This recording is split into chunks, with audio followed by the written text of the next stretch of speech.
അസ്സലാമു അലൈക്കും വറഹ്മത്തുള്ളാഹി വബറകാതുഹു. അടുത്തൊരു പാഠഭാഗത്ത് നമ്മൾ സംസാരിക്കാൻ പോകുന്നത് അശ്ശഅറു ഫിൽ അസ്രിൽ അബ്ബാസി, അബ്ബാസിദ് പീരീഡിലെ പോയട്രി കുറിച്ചാണ്. കാവ്യ ശൈലികളുടെ പുരോഗതികൾ, അതിൻ്റെ മുന്നേറ്റങ്ങൾ, അതിൻ്റെ അതുമായി ബന്ധപ്പെട്ടുള്ള സംസാരമാണ്. അതിൽ തന്നെ പ്രത്യേകമായിട്ടും അൽ ബുഹ്തുരി, അബൂ തമാം, അൽ മുത്തനബി, അബ്ബാസി കാലഘട്ടത്തിലെ 3 കവിത്രയങ്ങൾ എന്നൊക്കെ പറയാൻ പറ്റിയ 3 പ്രധാന കവികളായിരുന്നു അൽ ബുഹ്തുരിയും അബൂ തമാമും മുത്തനബിയും.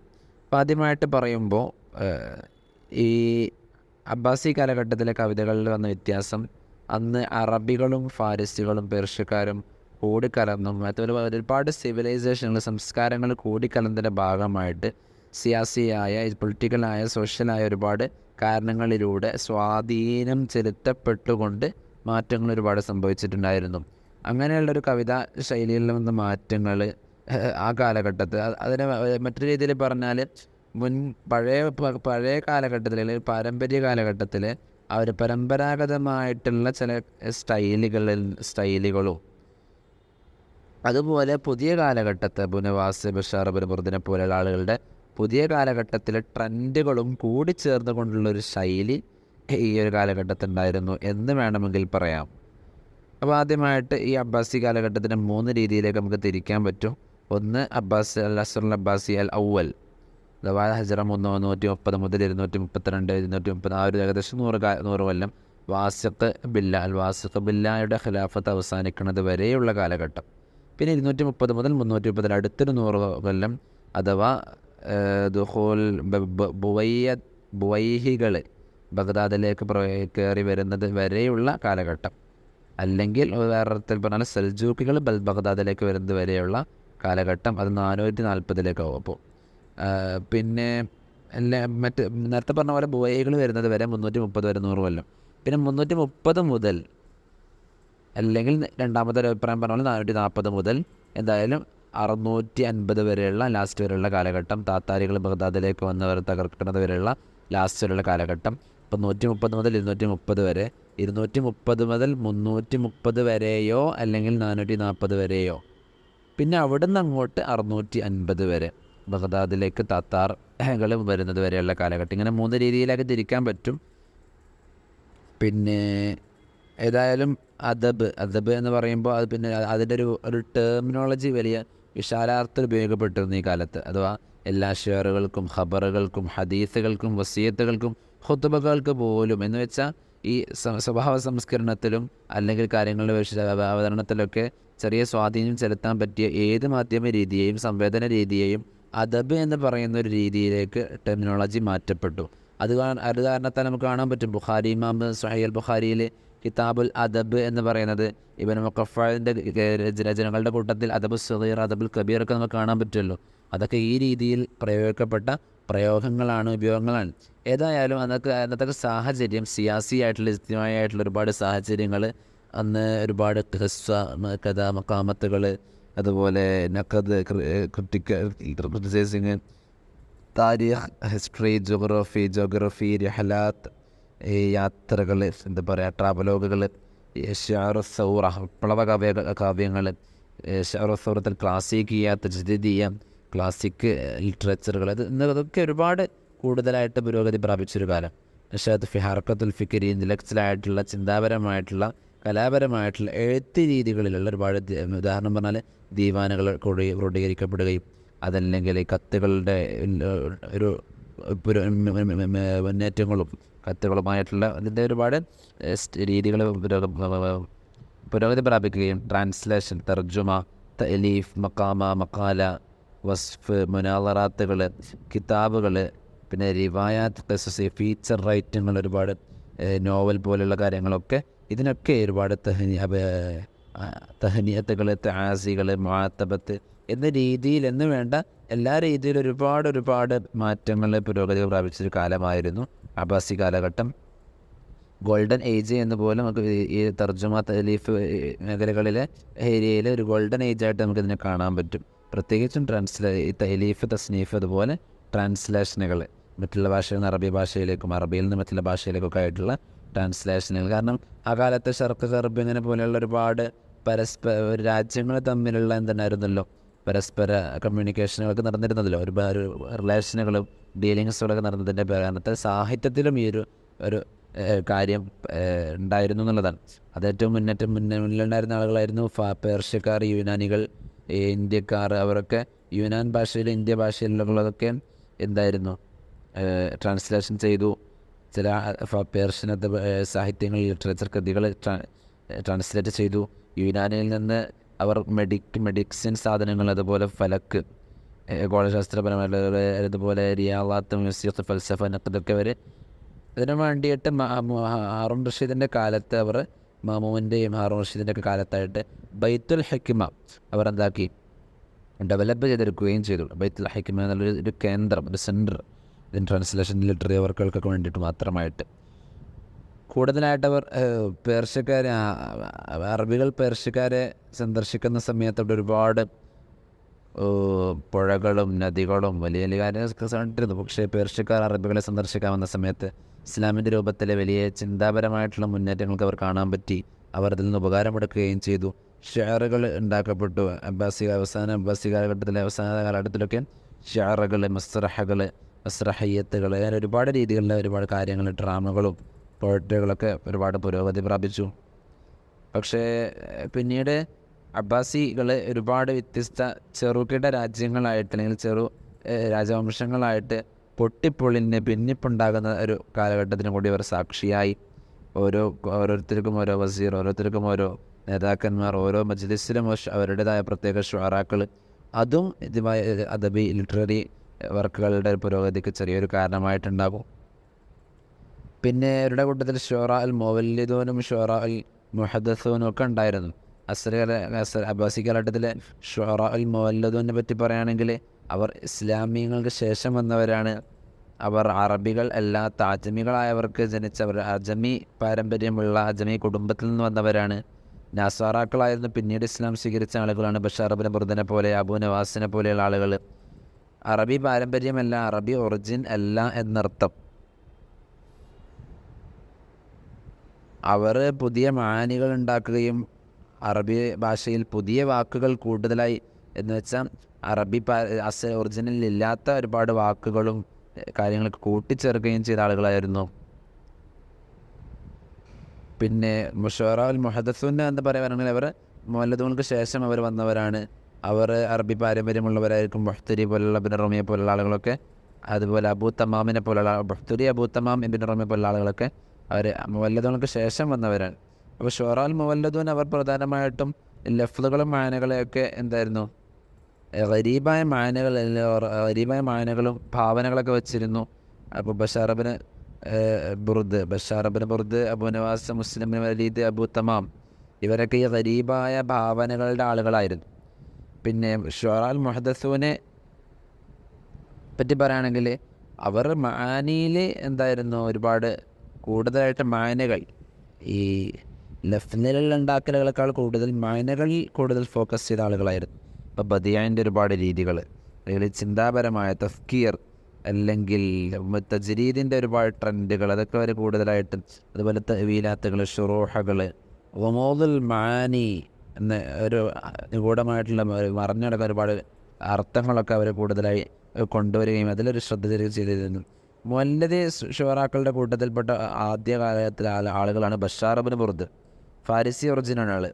അദ്ദേഹമാണ് അബുൽ മുഹദ്ദിസീൻ എന്ന് വേണമെങ്കിൽ പറയാം. നമ്മൾ നേരത്തെ പറഞ്ഞു ബഷാർ ഇബ്നു ബുർദ്, അതുപോലെ അബൂ നവാസ് ഒക്കെയാണ് മുവല്ലിദൂൻ ഷുഅറായിൽപ്പെട്ട ആളുകൾ.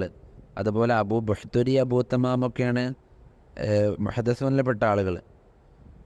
അപ്പം ബഷാർ ഇബ്നു ബുർദിൻ്റെയും അബൂ നവാസിൻ്റെയൊക്കെ ഇതിൽ ബദിയ കാണാൻ പറ്റും. അവരതിനെ ഒരു മദ്ഹബായി സ്വീകരിച്ചിട്ടില്ലെങ്കിൽ കൂടി അവർ ബദിയൻ്റെ ശൈലികൾ സ്വീകരിച്ചിരുന്നു. അബൂ തമാം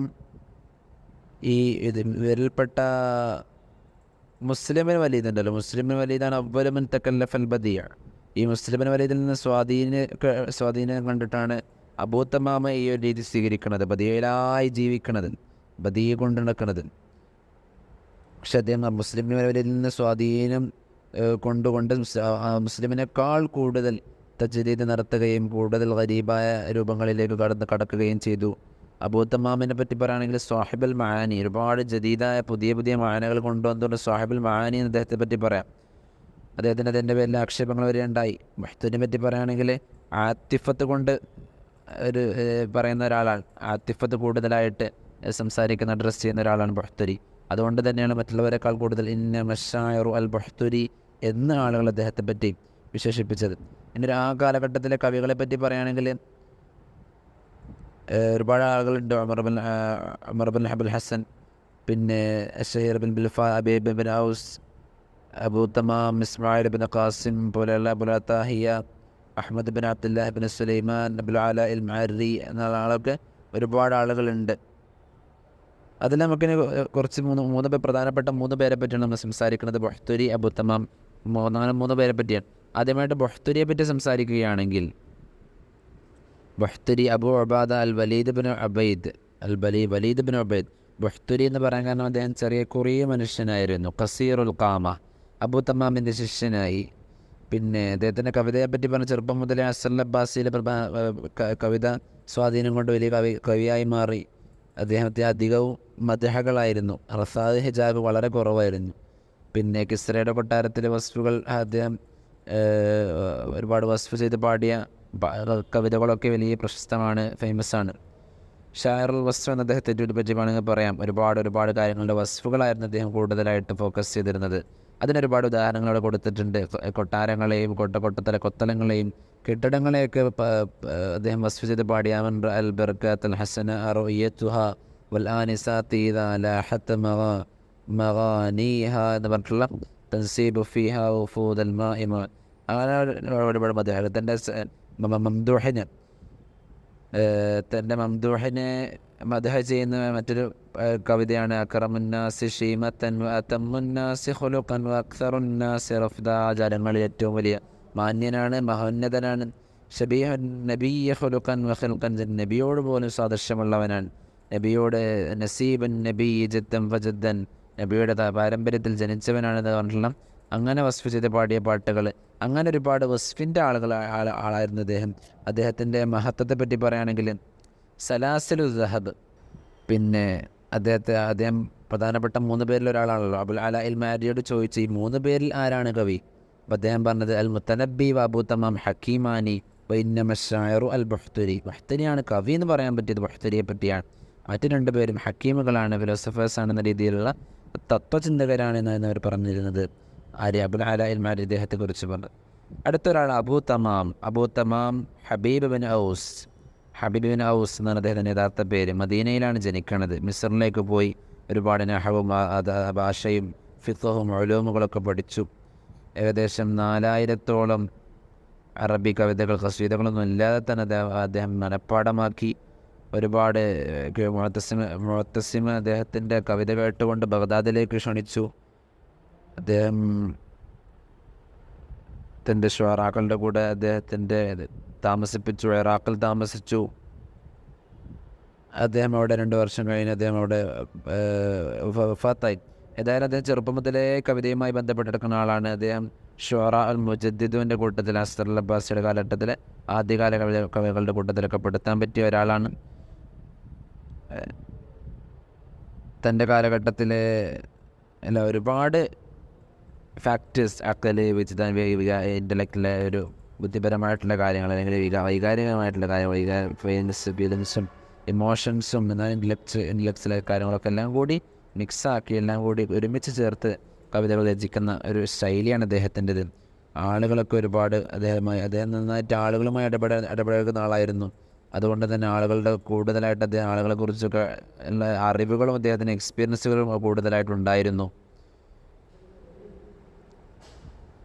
ഈ ഖസീദകൾ ഒരുമിച്ച് കൂട്ടുന്ന ഒരു സമ്പ്രദായം, ഒരു പ്രവണത, ഒരു ശൈലി ഒരുപാട് കവികൾക്ക് ഉണ്ടല്ലോ.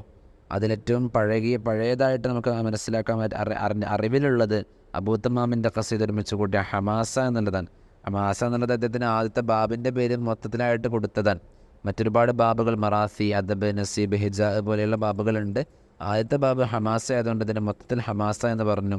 ഏതായാലും അതാണ് അഖദമു മഅറഫ്, നമ്മുടെ അറിവിന് ഏറ്റവും പഴയ ഒരു സാഹിത്യകൃതി, ഖസീദകളുടെ ഒരു സമാഹാരം അതാണ്. പിന്നെ ആളുകളൊക്കെ ഒരുപാട് കൂടുതലായിട്ട് സെലിബ്രേറ്റ് ചെയ്തൊരു കൃതി കൂടിയാണ് ഹമാസ. ചെറിയ ചുരുങ്ങിയ വാക്കുകളിൽ ഒരുപാട് വലിയ ആശയഗർഭമായ കാര്യങ്ങളൊക്കെ ചുരുക്കി പറയാനുള്ള ഒരു കഴിവ് അദ്ദേഹത്തിനുണ്ടായിരുന്നു. ഇഖ്തിസാർ, മുഖ്തസറാക്കി പറയാനുള്ളൊരു കഴിവ്. അതേപോലെ സാഹിത്യ ഭംഗിയും ബദിയ, ഇൽമുൽ ബദിയ, അതുപോലെ ബലാഗിയായിട്ടുള്ള കാര്യങ്ങൾ കൂട്ടിച്ചേർത്തുകൊണ്ട് പറയാനുള്ളൊരു കഴിവ് അദ്ദേഹത്തിനുണ്ടായിരുന്നു.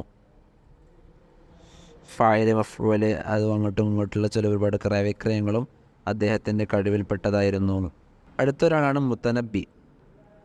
മുത്തനബിയെ പറ്റി പറയുകയാണെങ്കിൽ അബു തയ്യിബ് അഹ്മദ് അൽ മുത്തനബി എന്ന് വേണമെങ്കിൽ പറയാം, അല്ലെങ്കിൽ അഹ്മദ് ബിൻ ഹുസൈൻ അൽ കൂഫി അൽ കിന്ദി മുത്തനബി എന്ന് പറയാം. കിന്ദ എന്നുള്ള കബീലയിലാണ് അദ്ദേഹം ജനിക്കുന്നത്. കൂഫയിൽ ജനിച്ചു. അദ്ദേഹത്തിന് അഹ്മദ് എന്ന് പേരിട്ടു. ലഖബാണ് അബു തയ്യിബ്. ഉമ്മയെ അറിയില്ല, ഉമ്മ വഫാത്തായി, ചെറുപ്പത്തിലെ വഫാത്തായി. അദ്ദേഹത്തിന് ഉമ്മാനെ മനസ്സിലായില്ല. പിന്നെ മുത്തനബി ജനിക്കുന്നത് വലിയ ആകെ ഒരു പ്രശ്നകലുഷിതമായ ഒരു സാഹചര്യത്തിലാണ് അദ്ദേഹം ജനിക്കുന്നത്. വായിക്കാനും പഠിക്കാനൊക്കെ നല്ല താല്പര്യമുള്ള ആളായിരുന്നു. അദ്ദേഹം ഷെയറിൽ മനസ്സിൽ തോന്നുന്ന കാര്യങ്ങളൊക്കെ ഷെയറിലായിട്ട് അദ്ദേഹം പറയും. തസ്രീഹായിട്ടോ തൽമീഹായിട്ടോ ഒക്കെ കൃത്യം ഡയറക്റ്റോ അല്ലെങ്കിൽ വ്യംഗ്യമായിട്ടെങ്കിലും കവിതയിലൂടെ അദ്ദേഹം പുറത്ത് പറയുന്നൊരു ശൈലി അദ്ദേഹത്തിൻ്റെ. ആളുകളൊക്കെ അദ്ദേഹത്തിന് കൂടെ നിന്നു. അദ്ദേഹം മുആദ് ബിൻ ഇസ്മായിൽ അദ്ദേഹത്തിനെ കൂടുതലായിട്ട് ഇതിൽ പേടിപ്പിച്ചു. അത് അവസാനം അദ്ദേഹം ജയിലിലാക്കപ്പെടുന്നുണ്ട്. അബു തയ്യിബ് നബിയാണെന്ന് വാദിച്ചു. ചെറുപ്പകാലത്ത് അബു തയ്യിബ് നബിയാണെന്ന് വാദിച്ചപ്പോൾ ജയിലിലാക്കി എന്നാണ് പറയപ്പെടുന്നത്. അദ്ദേഹം തൗബ ചെയ്തിട്ടുണ്ട്, തൻ്റെ വാദം പിൻവലിച്ചിട്ടുണ്ട്. പിന്നെ എന്നാലും മുത്തനബി എന്നുള്ള ആ പ്രയോഗം അല്ലെങ്കിൽ ആ ലഖബ് കിട്ടുന്നത് നബുവത്ത് വാദിച്ചതിനാൽ തന്നെ ആണ് എന്ന് ചിലർ പറയും. പക്ഷേ ആലായിൽ മാരിയുടെ അഭിപ്രായത്തിൽ മുത്തനബി ലുഖിബ ബിഹി മിനൻ നബുവ വഹിയൽ മക്കാനൽ മുർത്തഫിഉ മിനൽ അർളി, ഉയർന്ന സ്ഥലത്തിനാണല്ലോ നബുവ എന്നൊക്കെ പറയാം. അപ്പം അദ്ദേഹം കവിതയിൽ അദ്ദേഹം ഉയർന്ന ഒരാളായിരുന്നു. അദ്ദേഹത്തിന് ഉയർച്ച കാരണത്താലാണ് മുത്തനബി, ഉയർന്നവൻ എന്നുള്ള ആ ഒരു ആശയത്തിൽ പേര് വന്നത് എന്ന് അബുൽ അലായിൽ മാരിയുടെ അഭിപ്രായം. പിന്നെ അബു തയ്യിബിൽ മുത്തനബി വലിയ ബുദ്ധികൂർമ്മത ഉള്ള ആളായിരുന്നു, നല്ല ഹിഫ്ളുള്ള ആളായിരുന്നു. ഏകദേശം 30 പേജോളം ഒറ്റ നോട്ടത്തിൽ അദ്ദേഹം പഠിക്കുമായിരുന്നു എന്നൊക്കെ നമുക്കതിൽ കാണാൻ പറ്റും. മുത്തനബി ഹലബ വിട്ട് മിസ്റിലേക്ക് പോകുന്നു. ആ സമയത്ത് ഒരുപാട് ദേഷ്യതൊക്കെ ഉണ്ടായിരുന്നു. സൈഫുദ്ദൗല വക്കാന യഅ്മലു ഫിക്റത്തുൽ വിലായത്തി മിസ്ല സൈഫുദ്ദൗല ഫതവജ്ജഹ നഹ്വ മിസ്ർ ഹൈസു കാന കാഫൂർ. അങ്ങനെ മിസ്റിലേക്ക് വന്നു. വിലായത്തിനെ കുറിച്ച് ആലോചനയിലേക്കായിരുന്നു. അങ്ങനെ മിസ്റിലേക്ക് വന്ന് നല്ലൊരു സാഹചര്യം അവിടെ കിട്ടിയപ്പം പിന്നെ അവിടെ ജീവിച്ചു എന്നൊക്കെയാണ് ഇതിൽ പറയണത്. പിന്നെ മിസ്ർ വിടുന്നത് ഒരു പെരുന്നാൾ ദിവസം മിസ്ർ വിട്ട് പോവുകയാണ്. പോകുമ്പോൾ ഒരു കവിതയൊക്കെ പാടിയിട്ടാണ് അദ്ദേഹം പോകുന്നത്. പിന്നെ മുത്തനബി സൈഫുദ്ദൗലയെ നന്നായിട്ട് അദ്ദേഹം ചെയ്ത ആളായിരുന്നു. സൈഫുദ്ദൗലയെ കൂടാതെ ഗഫൂറിനെ കൂടാതെ മറ്റൊരുപാട് രാജാക്കന്മാരെയും അദ്ദേഹം പുകഴ്ത്തി പാടിയിട്ടുണ്ട്. ഷാം, ഇറാഖ്, പേർഷ്യയിലെ ഒരുപാട് രാജാക്കന്മാരെയും അദ്ദേഹം പുകഴ്ത്തി പാടിയിട്ടുണ്ട്. പിന്നെ അദ്ദേഹത്തിൻ്റെ ഹിജാബുകൾ വളരെ കുറവായിരിക്കും. കൂടുതലായിട്ട് ഹിജാബ് നടത്തിയിട്ടില്ല ആൾ. മുത്തനബി ഷിറാസിൽ നിന്ന് ബഗ്ദാദിലേക്ക് പോകുന്നു, പിന്നീട് കൂഫയിലേക്ക് പോകുന്നു. അങ്ങനെ ചെറിയ യാത്ര സംഭവങ്ങളൊക്കെ അവിടെ കാണുന്നുണ്ട്. അവിടെ ഉണ്ടായ ഒരു 2 പാർട്ടിക്കാർ തമ്മിലുണ്ടായ യുദ്ധത്തിൽ മുത്തനബിയുടെ മകനും കൊല്ലപ്പെടുന്നു. ഗുലാമു ആയിട്ടുള്ള മുഫ്ലിഹ കൊല്ലപ്പെടുന്നു. അങ്ങനെ ഒരു അവിടെ അതേ സ്ഥലത്ത് വെച്ച് തന്നെ അദ്ദേഹത്തെ മറമാടുകയും ചെയ്യാൻ. പിന്നെ അദ്ദേഹത്തിൻ്റെ ഒരു മുത്തനബിയുടെ ഷെയറിൻ്റെ ഒരു പ്രത്യേകത പറയുകയാണെങ്കിൽ അത് അറബി സാഹിത്യത്തിൽ തന്നെ വലിയൊരു കവികളുടെ കൂട്ടത്തിൽ എണ്ണാൻ പറ്റിയൊരു ഫഖറുണ്ടിക്കാൻ പറ്റിയ കൂട്ടത്തിൽപ്പെട്ട ഒരു കവിതാ ശൈലിയാണ്, അല്ലെങ്കിൽ കവിതകളാണ് മുത്തനബിയുടെ കവിതകൾ. ഇനി പിന്നെ കൂടുതലായിട്ട് അത് ഡീറ്റെയിൽ ആയിട്ട് പറയുന്നില്ല. അതിൻ്റെ ഉദാഹരണങ്ങൾ അംസലത്തും മിനൻ നസ്, ബുഹ്തരിയുടെയും അബൂ തമാമിൻ്റെയൊക്കെ കവിതാ ശൈലികൾ, അതിൻ്റെ ഉദാഹരണങ്ങൾ പറയുന്നുണ്ട്. അതിൽ അടിയിൽ കൊടുത്തിട്ടുണ്ട്. നസ്സും ഖസീദുൽ ബുഹ്തരി സഅമൽ ഖുറാബു മൻബൽ അംബായി സഅമൽ ഖുറാബു മുനബ്ബിഉൽ അംബായി അന്നൽ അഹിബ്ബത ആദനു ബിതനായി ഫഅസ്ലിജ് ബിബർദ് എന്ന് പറഞ്ഞ കവിത. അബൂ തമാമിൻ്റെ അസ്സൈഫ് അസ്ദഖു ഇംബാഅം മിനൽ കുതുബി, എഴുത്തുകളെക്കാൾ കൂടുതൽ സത്യസന്ധൻ വാളാണ്, വാളിലൂടെയാണ് കാര്യങ്ങൾ അറിയാം. സൈഫസ്തഖു മിനൽ കുതുബി ഫി ഹദ്ദിഹിൽ ഹദ്ദു ബൈനൽ ജദ്ദി വൽ ലഅബി. പിന്നെ അൽ ഖൈറു വൽ ലൈലു വൽ ബൈദാഉ തഅരിഫുനി എന്ന് പറഞ്ഞില്ല മുത്തനബ്ബിയുടെ കവിത. ഇടയിൽ കണ്ടോ, അതിൽ ഒരുപാട് ഷർഹും കൊടുത്തിട്ടുണ്ട്. ആദ്യമായിട്ട് അമൽ ഖുറാബ് നമ്പ എന്നുള്ളതിൻ്റെ ഷർഹ് കൊടുത്തിട്ടുണ്ട്. എന്ന് വെച്ചാൽ കൂട്ടുകാരെല്ലാവരും പിരിഞ്ഞു പോവാണ് എന്ന് പറയാൻ, കൂട്ടുകാരെല്ലാവരും പിരിഞ്ഞു പോവാണ് എന്ന് കാക്ക വിചാരിച്ചു എന്ന് പറഞ്ഞ് തുടങ്ങുന്ന ആ ഒരു കവിത. പിന്നെ രണ്ടാമത്തെ നസ്സും അബൂത്തമാമി അസൈഫോസ്തഖ്വാമിനി കുത്തുബി എന്ന് പറഞ്ഞിട്ടുള്ള ആ കവിതയിൽ അസൈഫോസ്തഖ്വാമിനൽ കുത്തുബി എന്ന് വെച്ചാൽ അത് സുദഖിൻ്റെയും കദിബിൻ്റെയും ഇടയിൽ വേർതിരിക്കാൻ എഴുത്തുകളെക്കാൾ കൂടുതൽ ചിലപ്പോൾ വാളുകൊണ്ട് സ്വാധിക്കും, വാളുകൾ കൊണ്ട് ഒറ്റയടിക്കുണ്ടാവും, അത് തീരുമാനമാക്കാൻ കഴിയുന്ന അർത്ഥമുള്ളൊരു ഒരു കവിത. മൂന്നാമത്തെ അൽ ഖൈലു വൽ ലൈലു വൽ ബൈദാഉ തഅരിഫുനി എന്ന് പറഞ്ഞിട്ട് എന്താണ് എല്ലാവർക്കും തന്നെ അറിയാം എന്ന രീതിയിൽ തന്നെ ഒരു മഹത്വം പറയുന്നൊരു കവിത.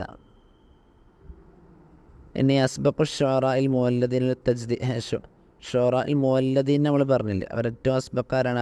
അബുൽ മുവല്ലദീൻ എന്നൊക്കെ നമ്മൾ പറഞ്ഞത് ബഷാർ ഇബ്നു ബുർദിനെ പറ്റിയാണ് അല്ലേ, ബഷാർ ഇബ്നു ബുർദ്.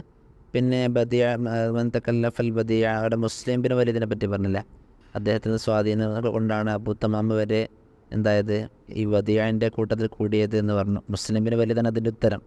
ബഹ്തരിയുടെ ലഖബ് കാരണം ഖസീറുൽ ഖാമ അല്ലേ, കുറിയ മനുഷ്യനായിരുന്നു. ഷാഹിറുൽ വസ്ഫ്, ഒരുപാട് കാര്യങ്ങൾ വസ്ഫ് ചെയ്ത ഒരാൾ എന്ന് പറഞ്ഞല്ലോ നേരത്തെ, വസ്ഫുകളുടെ കൂട്ടത്തിൽ. പിന്നെ ബഹ്തരിയുടെ കവിതകൾ, അബൂ തമാമിൻ്റെ പേര് നേരത്തെ പറഞ്ഞ കൂട്ടത്തിലെല്ലാം ഉണ്ട്. അബൂ തമാമിൻ്റെ പേരും അബൂ തമാമിൻ്റെ കവിതയുടെ പ്രത്യേകത, അബൂ തമാം മുത്തനബ്ബിയുടെ പ്രത്യേകത. മുത്തനബ്ബിക്ക് പേര് വരാൻ കാരണം നബുവത്ത്, അതിനുള്ള ഉയർച്ച കാരണത്താലാണ്. പിന്നെ അങ്ങനെ ഒരുപാട് കാര്യങ്ങൾ പറഞ്ഞു. ഇൻഷാ അല്ലാഹ് ഇത്രയൊക്കെയാണ് ഇതിൻ്റെ ഒരു ചുരുക്ക രൂപത്തിൽ നമുക്കിതിനെ വിവരിക്കാൻ പറ്റുക. അടുത്ത പാഠഭാഗത്ത് നമുക്ക് വീണ്ടും കാണാം. അസ്സലാമു അലൈക്കും വറഹ്മത്തുള്ളാഹി വബറകാതുഹു.